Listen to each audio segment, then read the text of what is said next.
गणपतये नमः। ॐ नमः चण्डिकाय नमः। ॐ विष्णवे नमः। ॐ श्री जगन्नाथाय नमः। या कुन्देन्दुतुषारहारधवला या शुभ्रवस्त्रावृता या वीणावरदण्डमण्डितकरा या श्वेतपद्मासना या ब्रह्माच्युतशङ्कर प्रभृतिभिः दैवी सदा वन्दिता सा मां पातु सरस्वती भगवती निःशेषजाड्यापः।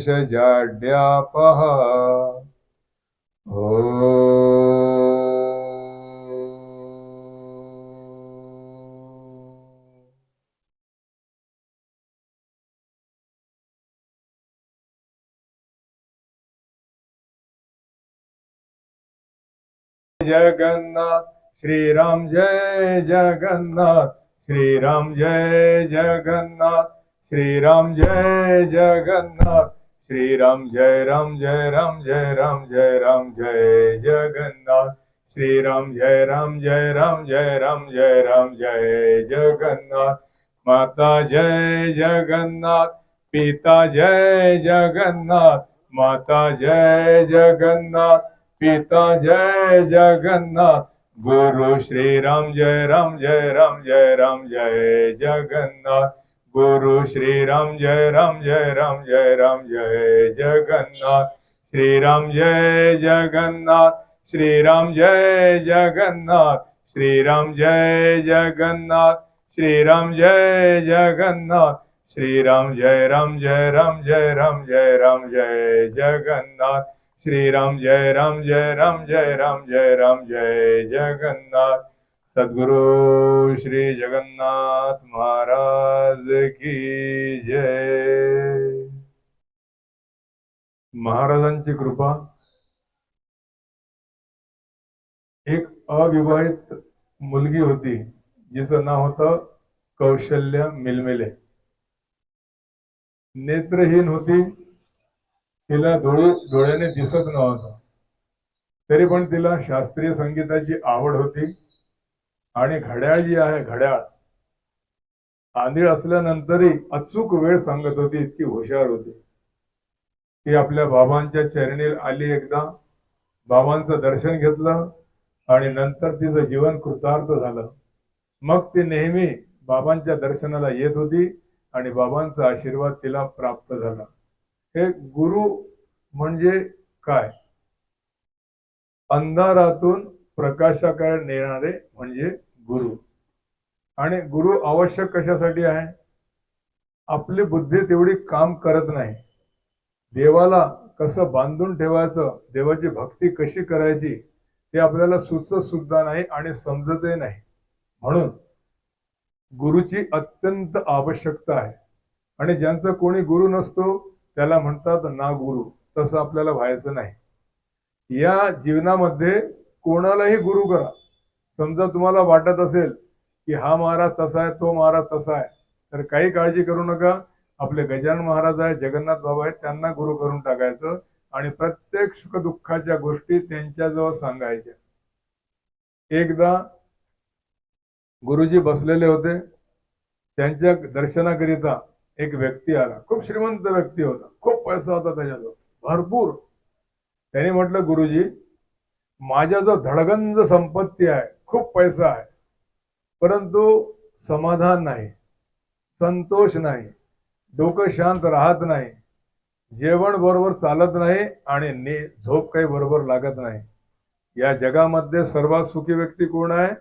ज्याला कसून भूक लागते आणि पोट भरून जेवतो आणि अंथरुणावर पडल्याबरोबर त्याचा डोळा लागतो, झोप लागते आणि स्वप्न दिसायला लागतात, तो सर्वात जास्त सुखी माणूस आहे. आणि हे केव्हा होते? जेव्हा आपलं मन निष्कपट आहे, निश्चल आहे, मनामध्ये कोणतंच कपट नाही कोणाच्या बाबतीत, कोणाविषयी द्वेष नाही, ईर्ष्या नाही, काही नाही, काही नाही, काही नाही, तेव्हा हे शक्य होते. त्याने म्हटलं, गुरुजी माझ्याजवळ सर्व काही आहे परंतु समाधान नाही, मी नेहमी, माझी बुद्धी चंचल आहे, डोकं भनभन भनभन करत राहते, इतका पैसा असूनही मला त्याचं सुख मिळत नाही, काय करू गुरुजी? गुरुजीच्या लक्षात आलं याला कोणतं औषध पाहिजे. त्यांना सर्व माहित असते कोणाला कोणत्या गोळ्या द्यायच्या. गुरुजीने म्हटलं, बेटा एक काम कर, इथं समोर झोपडपट्टी आहे, इथून ही बोळ आहे, या बोळीमध्ये जे शेवटचं घर आहे तिथे एक विधवा आजीबाई राहते, एकटी राहते. तू 5 किलो कणिक घे, कणिकाची थैली घे आणि त्या आजीबाईला दे. त्या व्यक्तीला वाटलं गुरुजी काय म्हणत आहे, खूप सोपी गोष्ट आहे, 5 किलो कणिक देणं माझ्यासाठी कोणती मोठी गोष्ट आहे, माझ्याजवळ खूप पैसा आहे, त्या आजीबाईला देणं कोणती मोठी गोष्ट आहे, आणि ती खाईलही पोळ्या करून. त्याला काहीच वाटलं नाही. तो निघाला, गुरुजीचा आशीर्वाद घेतला आणि आपला दिवाणजीला म्हटलं की गुरुजीने म्हटलं की 5 किलो कणिक त्या आजीबाईला द्यायचं आहे, परंतु तुम्ही 50 किलोचं पोतं घेऊन या कणिकाचं. घेऊन आले आणि तो गाडीमध्ये टाकून तो श्रीमंत व्यक्ती ते आजीबाईच्या घरी गेला. संध्याकाळची वेळ होती आणि म्हणायला लागला, आजीबाई मी तुमच्यासाठी कणिक घेऊन आलेलो आहे पोळ्या बनवासाठी, 50 किलो कणिक आहे, घ्या. त्या आजीबाईने म्हटलं, बेटा आता तुम्हाला आवश्यकता नाही, माझं जेवण झालं संध्याकाळचं, आता मला नको. त्याने म्हटलं, आजीबाई कमीत कमी 25 किलो तर घ्या, मला गुरुजीने म्हटलेलं तुम्हाला द्यायला. तिने म्हटलं, नाही बाबा मला 25 किलो नाही पाहिजे. मग त्याने म्हटलं, अरे बाबा 10 किलो तर घ्या. तिने म्हटलं, तेही नको. मग शेवटी तो त्रस्त होऊन श्रीमंत व्यक्ती म्हणायला लागला, अर्धा किलो तर कणिक घे आजीबाई, याचे 4 पोळ्या होतील, पोट भरून जेव. तिने म्हटलं, मला तेही नको, माझी आजची सोय देवाने केलेली आहे, माझं पोट भरलेलं आहे, उद्याचं उद्या पाहू. ती गोष्ट त्याच्या लक्षात आली की गुरुजींनी म्हणून मला इथं पाठवलं होतं की संतोषी समाधानी राहायला पाहिजे. त्यांनी किती प्रयत्न केला, परंतु आजीबाईने काय म्हटलं, आजचं माझं झालं, उद्याचं उद्या पाहत बसू. तिने ते घेतलं नाही. ज्या दिवशी आपली इच्छा तुम्ही मारून टाकाल, आपण दुखी कुठं आहोत, हे झालं पाहिजे, ते झालं पाहिजे, असं झालं तसं झालं, त्याच्यामुळे आपण दुखी आहोत. ज्या दिवशी तुम्हाला वाटेल इच्छा तुम्ही मारून टाकाल, त्या दिवशी तुम्हाला खरं समाधान मिळेल आणि तुमच्या लक्षात येईल की माझ्याजवळ जे काही आहे ते भरपूर आहे, असं तुम्हाला मग वाटायला लागलं की कोणत्याच गोष्टीची कमी नाही. नंतर तुमच्या लक्षात येईल की अरे इतकं चांगलं माझं घर आहे, इतका चांगला माझा नवरा आहे, माझा मुलगा आहे, मुली आहे, घरामध्ये कोणत्या गोष्टीची कमी आहे, मग मी कशाला डोकं आपलं ठेवते, इकडे पाहते तिकडे पाहते, तो पैसेवाला तो पैसेवाला. ज्या दिवशी तुम्हाला संतोष आणि समाधान मिळेल त्या दिवशी तुम्हाला खरी भक्ती प्राप्त होईल.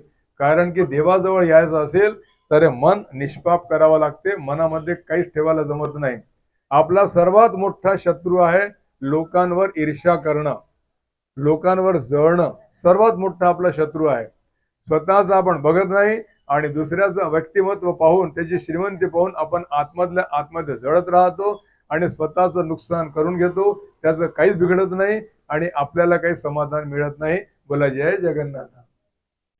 देवळामध्ये जातो आपण, आता लक्ष द्या, थोडंसं महत्वाची गोष्ट सांगतो तुम्हाला. देवळामध्ये जातो आपण, देवळामध्ये जाण्याच्या आधी कासवाची मूर्ती खाली राहते, माहित आहे, त्यांना आपण प्रणाम करतो आणि नंतर मग देवाचं दर्शन घेतो. कासवाची मूर्ती कशाला ठेवतात देवासमोर, त्याचे रहस्य आहे, तिथून आपल्याला शिकायचं आहे कासवाजवळ, त्याच्यासाठी कासवाला ठेवतात. आपण त्यांना प्रणाम करतो. कासवाचं वैशिष्ट्य काय माहित आहे, बहुतेक तुम्हाला लोकांना माहित आहे नसेल. तुम्ही जसं तुमच्या मुलाबाळांना पालन पोषण करून मोठं केलं तसं कासवाची आई करत नाही. तुम्ही दूध पाजलं ना आपल्या बाळाला, तेव्हाच तो मोठा झाला की नाही. कासवाची बायको ते काहीच करत नाही. वाटत आहे ना आश्चर्य. कासवाची आई फक्त या प्रेम भऱ्या डोळ्यांनी, ममता भऱ्या डोळ्यांनी आपल्या मुलाकडे पाहते, त्याचं पोट भरून जाते आणि तो लहानाचा मोठा होतो. मग देव आपल्याला काय शिकवतात, कासवाचं बेबा दर्शन घे आधी, ती जशी प्रेमळ आहे तसं प्रेमळ ती आपल्या मुलांना पाहते, प्रेम भरी नजरेनं, ममताने, त्याप्रमाणे तुला देवाकडे बघायचं आहे. दुसरं, कासवाकडून आपल्याला काय शिकायचं आहे? तुम्हाला माहित आहे, कासव एखादं संकट आलं का आपले पूर्ण तोंड हात पाय आतमध्ये करून घेतो, करतो ना आतमध्ये, म्हणजे इंद्रिया सर्व त्याच्या आतमध्ये चालल्या कासवाच्या. तसंच आपल्याला करायचं आहे. आपले जे दोष आहे, काम, क्रोध, लोभ, मोह, मद आणि मत्सर, हे 6 दोष एक वटून घ्या, एका जागी घेऊन या आणि याला नष्ट करून टाका. नंतर देवाचं दर्शन करा. तो कासव आपल्याला शिकवतो. तिसरं, कासवाचं आयुष्य शेकडो वर्षाचं राहते, आपल्यासारखं नाही 5, 50, 60 वर्ष. कासव 100 वर्ष, 200 वर्ष, 300 वर्ष जगू शकतो. तर तिथून आपल्याला हे शिकायचं आहे की देवाला प्रणाम करा. देवा, मला निरोगी ठेव, स्वस्थ ठेव आणि दीर्घायुष्य ठेव. मधामध्ये मला देवा बोलवू नको. मधामध्ये जाणं म्हणजे काय? हे जे आत्महत्या करतात, ऍक्सिडेंट होतात, याला काय म्हणतात? अकाल मृत्यू. जेव्हा आपलं मरण आलं तेव्हा नाही गेलो आपण, मधामध्येच चाललं गेलो आणि मग कोणत्या योनीमध्ये गेलो? भूत प्रेत योनीमध्ये गेलो आणि मग तळमळत राहिलो, उपाशी राहिलो, पाणी नाही, काही नाही, काही नाही. तसेच भटकत राहतो आपण. न इकडचे पृथ्वीचे राहतो, न स्वर्गाचे राहतो. त्या अंतरिक्षामध्ये असे आपण लटकत राहतो. म्हणून हा विचार मनातून काढून टाका. जेवढं देवाने आयुष्य दिलं तेवढं पूर्ण जगायचं, काही झालं तरी बिलकुल चिंता करायची नाही. आणि देवाला म्हणायचं, देवा, जोपर्यंत तू मला ठेवशील तोपर्यंत मी आहे. मग याचा अर्थ काय झाला? देवाला मागायचं की मला निरोगी आणि दीर्घायुष्य ठेव. चौथं, कासवाचं एक पुन्हा वैशिष्ट्य आहे, तो पाण्यामध्ये चालू शकतो आणि पाण्याच्या बाहेरही चालू शकतो, आहे की नाही? पाण्याच्या आतमध्ये तो चालू शकतो आणि पाण्याच्या बाहेर जमिनीवरही चालू शकतो. तिथून आपल्याला काय शिकायचं आहे की दुःख राहो की सुख राहो, या दोन्ही वेळी आपल्याला भगवंताला विसरायचं नाही, त्यांचे आभार मानत जायचं आणि जीवन जगत जायचं. बोला जय जगन्नाथ.